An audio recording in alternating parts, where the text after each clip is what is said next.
Meet the Browning M2HB, or Madeuse, as it's sometimes colloquially known. The HB stands for Heavy Barrel. Well, because it has a heavy barrel.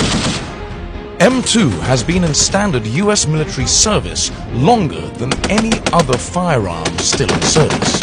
Although originally developed in 1918 and technically first adopted by the US military in 1922, these guns are still in ubiquitous, widespread service today.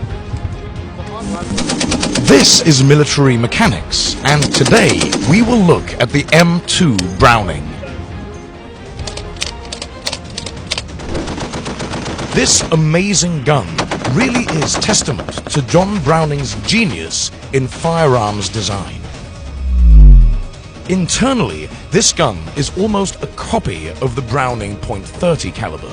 The original guns that Browning built as .50 caliber guns were water-cooled, just like the original .30 caliber guns. The water-cooled version was designated the M1921 .50 caliber machine gun.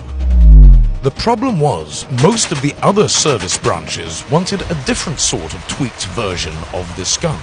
The infantry found it to be way too heavy. They also found that it was troublesome to hold on target, since there's a lot of recoil generated by the gun, especially if you don't have a really good tripod design. The cavalry had problems with its weight as well. How do you move this thing around on horseback? The US Air Service initially was interested in this for mounting on aircraft, but early aircraft were frankly a bit too fragile to deal with the recoil and the muzzle blast from this gun. Dr. Samuel Green, who was a Springfield engineer assigned to Colt, made a couple of really important changes and developments to the gun.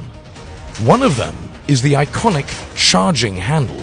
The original M1921 just had a charging handle sticking straight out the side. So, the developers gave it the cammed charging handle, which was a significant improvement. Dr. Green came up with a design for the internal components that allows the charging handle to be easily changed between left and right-hand feed without needing much in the way of replacement parts.